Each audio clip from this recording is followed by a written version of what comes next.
Why are you reacting? What's the real issue? And when I'm talking about reacting, that could be to anything. You know, a lot of times, or most of the time, we react to things without even thinking about it. Hello, Olga, how are you?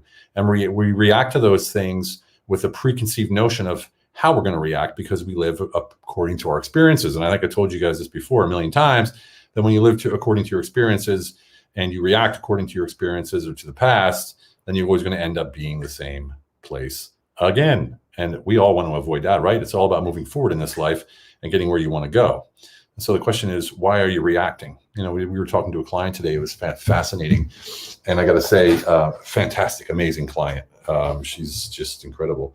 And a lot of power. Hey, Scott Simons, how you doing, brother? Jillian Sandoval from Mexico, one of my favorite clients of all time. Awesome to see you, Jillian. If you haven't checked out Jillian's amazing program that she has, you need to go check it out for powerful, powerful women. So when we react to something, typically it's based on an emotion that's been programmed in us from the past, from society. And society programs us to react emotionally. You know, and morning, Phoenix. And, you know, whether or not you're massively emotionally or a little bit emotionally, the frequency that you're emitting from your voice or your vibration it carries across, whether or not it's, thanks, Phoenix, whether or not it's actually meant that way or not. So someone else's perception is their reality. So it isn't about only how you deliver, but it's how they receive it. So you got to ask yourself, why are you reacting to some things instead of proacting to some things? And, you know, we were just having a discussion and it was like, and I think it's pertinent. This is what I want to talk about. Important, pertinent, whatever the word you want to use, is that people talk about conflict at work, especially with teams. You have titles, you have positions, right? You have subtitles and subpositions, and everyone's sort of jockeying for this thing. And then the man at the top or the woman at the top is sort of delegating all the stuff, or sort of maybe like the puppet master, if you will. And a lot of companies with this very steep and narrow vertical hierarchy, you know, and you have the flat hierarchy where everybody sort of works as a team. Most companies are somewhere in between. There's very few that are, you know, even though at Google they say everybody can do once a week, they can work in someone else's department, this, that, and the other. But the guys at the top are the guys at the top, or the gals at the top. It's just the way it is, right? So how do you, as someone in the middle, maybe near the top, or even at the top, how do you ensure that your organization isn't turning into one of those organizations where everyone reacts, right? Everyone reacts. Well, we talk about this in the Humble Alpha, Unleash Your Humble Alpha, the book.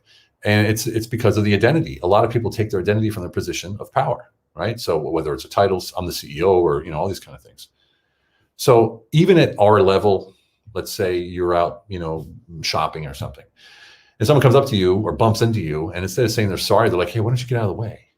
You know right away they're having a bad day. They're frustrated, right? Otherwise, no one's going to attack you like that or be aggressive towards you like that. And how you react will dictate that situation every single time. How you react will dictate that situation that you didn't start every single time. You know, I'm a big guy, so I'm like, you know, 6'3", 6'4". You know, I was 240, now I'm 220. And when I used to go out, or when I was a doorman, everyone, hey Tammy, how you doing? Yes, indeed, Olga. Everyone who came into that club or the bar that I owned, who didn't know me, was like, oh, look at this big guy. Oh, he's tough, just because I'm big. No reason whatsoever. And that was because of their lack of self-belief, or their whatever it was, the issues that they had. And when they would come up to me and try to pick a fight or start something, and I'd be like, hey man, great to see you. I've never seen you before. Are you new here? Have you been here before? Hey, let me get you a drink. Come on. What are you drinking? And just completely stay in my power. You see, our power inside, we don't have to give it away. We don't have to give it away.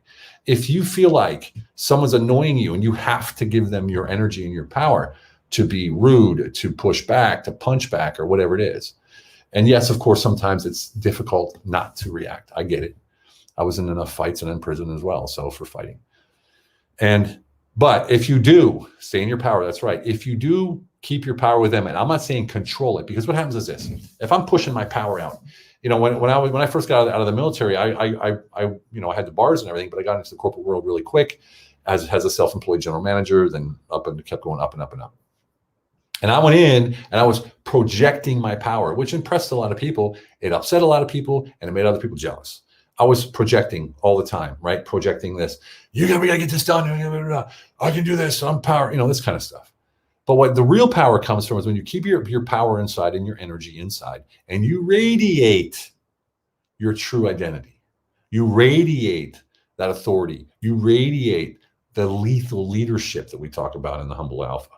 You radiate that. So it's a difference between putting your hands on a flame and putting your hands beside a radiator, where you just feel the heat. That's the difference between radiation and projection, right? So when you radiate your true power from within, it's not conflict. It's not conflict. Even if someone comes towards you with conflict, you can still radiate power, be elevating, be nice, be kind, regardless of how they're acting, because you control your own power. When you give it away, you're a slave. You're letting them piss you off or upset you. That means you're a slave to them. And who wants that, right? Who wants that? Yes, lethal leadership. I love it. Lethal leader. The integration in life and in business, personal and business, is what makes a leader lethal, because they're solid as who they are. The person who knows who they are, knows their purpose. That purpose is aligned with the company, and they have that fully integrated as the same person in every aspect of life. They are lethal because they're unshakable. They're unstoppable. Nothing will get in their way, and nothing will pull them out of their internal power, right? This is what we want for you, Lane and I. This is what we want for every client we're working with. And we're working with a lot of clients right now. It's just exploding at the moment. The Humble Alpha Paradigm Upgrade Advisory Program is a long name, but if you listen to it, if you read it, you'll understand. Humble Alpha Paradigm Upgrade Advisory Program. And we work with either a team leader or a leader, and therefore leaders, or we have a group of 10, where 10 different people from different industries come together in one group, and we work with them for 3 months, as well as the other leaders for 3 months. And you get to collaborate with other leaders in your same industry and things like that. And then, of course, then we have the one-on-one, which is a 4-month program as well. And man, we're filling up. It's crazy. It's amazing. No ads, no promotion, no nothing. Why? Because people see something in us, right, that is undescribable. It isn't this, we're talking about who we are and how great we are and how great the program is and all this kind of results and all this kind of stuff. You need that, but we're not talking about that. Far from relaxed in life, I embrace my internal power. Far more, indeed, Tammy, and you are doing it, and one sees it too. We see it. Seeing you develop over the last 2 years was pretty amazing, Tammy. Congratulations. And so why are people coming to us now to actually work with us? And I mean, a lot of people, and I mean, our newest client is really up there politically, like really up there. And amazing woman. It's like powerful, Dominican, just like killer power. And why are they coming to us? Because they're hearing about us from other people who've read the book, who've seen the change, who work with us, or who watch us and talk to us and consult with us. And it's something that we offer, which is no one else offers. And that's why we're saying we're changing the paradigm of leadership, because we truly are. Right? It's the operating system Humble Alpha. Operating system Humble Alpha is universal. Anyone can use it, and you adapt it to your own personality. You adapt it to your own identity. You adapt it to your own purpose. But you have the five principles that we use in there, right? Right. So you have creating space, hit principles, investing in relational capital, life enterprise, and of course quality of life. Quality of life. And you learn that book. You go through the book and you push it out. Or you work with us, you're going to see a change in your life that you can't even believe. You're going to end up somewhere where you never thought you'd be in a 3 to 4 month period. I can promise you that. I can promise you that. I'm not asking you to join us. I'm just saying it's so fulfilling to see that this is actually happening now with no effort. Just because I was outside of Mexico, yeah. And the sprinkler system is on, and it was almost. Oh, you almost got wet. Come here. Say hi to everybody. Say hi to everybody. Come on. You're so beautiful like that. I love it. You look great. Say hi. There she is. Hi. There she is. My beauty. Chinga. Yes. So there you go. And the broccoli is like. Oh, it's boiling. Okay, I got to turn the broccoli off. I'm cooking dinner. Okay, everybody. Forgot I'm cooking dinner. All right, everybody. So we're heading to the States on Sunday, wife and kids. And we'll be reporting from the States. Everyone else have a fantastic one. Happy Independence Day. A big salute to all the veterans out there and all those who paid the ultimate sacrifice. I salute you. Everyone have a fantastic weekend. I hope to see you then on Monday when we do our live with Lane together one-on-one, the Daily Purge. Have a fantastic one. Remember, it's all about quality of life. See you then.